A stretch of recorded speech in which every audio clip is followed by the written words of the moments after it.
Good morning, class. Today we'll be learning about the phases of the moon. It is Indiana State Standard 4ESS1.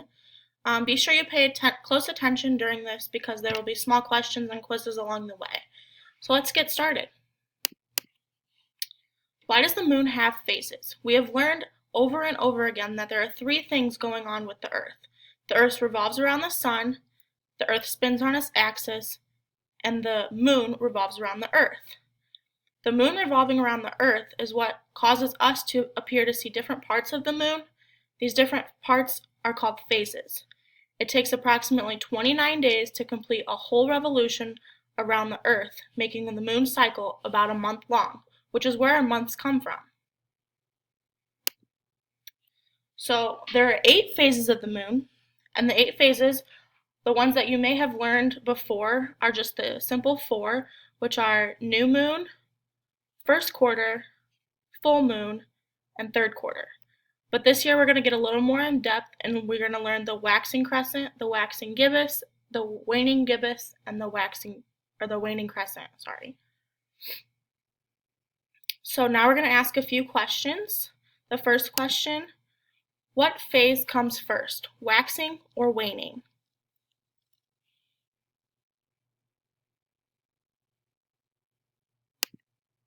And the second question, waxing is to blank as waning is to blank. This is looking for like decreasing or increasing. So which one decreases and which one is increasing?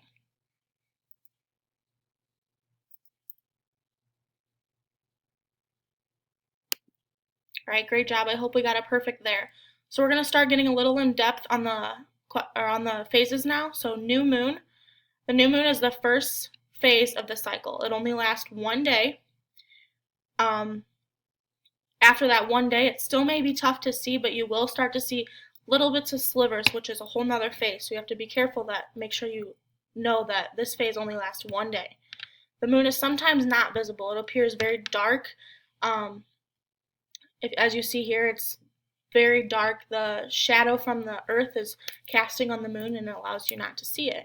The moon is directly between the sun and the Earth, which causes that shadow that I was just talking about.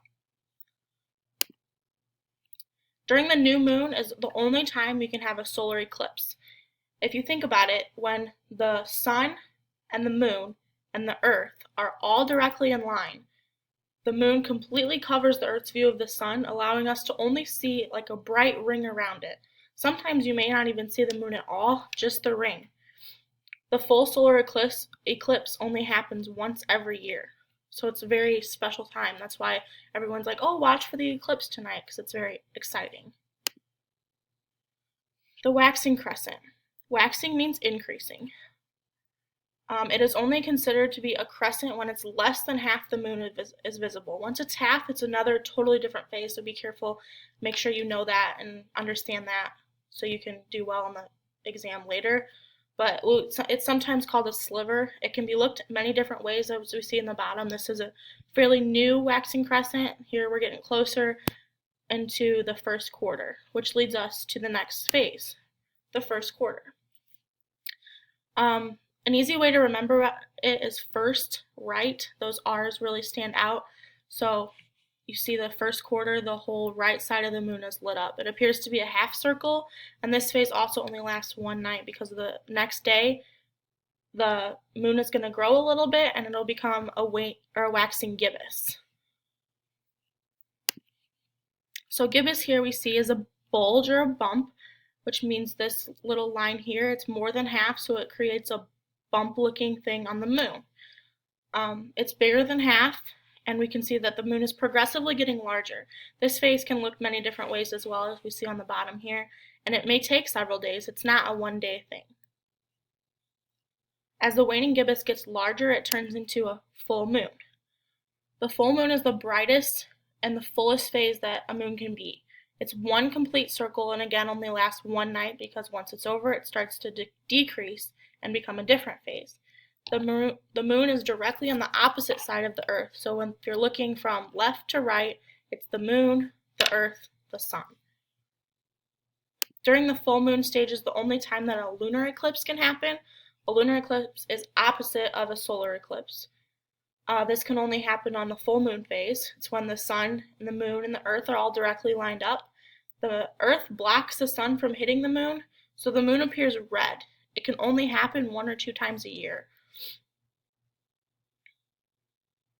After that full moon stage, we turn into a waning gibbous, waning means decreasing. The moon appears to be more than half full, but less than full. The right side is decreasing, the left side stays bright and clear, and this can look several different ways as well, as we see here to the right of the screen. The third quarter, it's also called the last quarter. It's completely opposite side of the earth as the first quarter, and it's the last quarter, so we remember left side is lit up, and this phase also only lasts one night. The waning crescent, do you remember what waning means again? If you thought decreasing, you're thinking right. The moon is still decreasing from that third quarter stage. It's going to shrink back into the new moon stage. This is our last stage of the moon phases, and it's so all the things we've talked about has lasted a little over 29 days, like 29 and a half or so. The moon appears to be disappearing. This phase itself will last a couple days. So we're going to end here with some questions. Hopefully you've done well and have been taking notes throughout the thing. If you needed to pause the video at any time, you're more than happy to. Question number 3, during what phase can a lunar eclipse happen?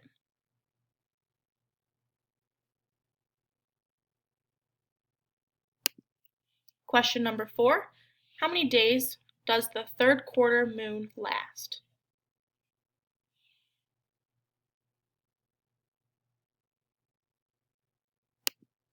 And question number 5 is a short answer question, so it needs to be more than one word or more than one sentence in sort of like a paragraph form.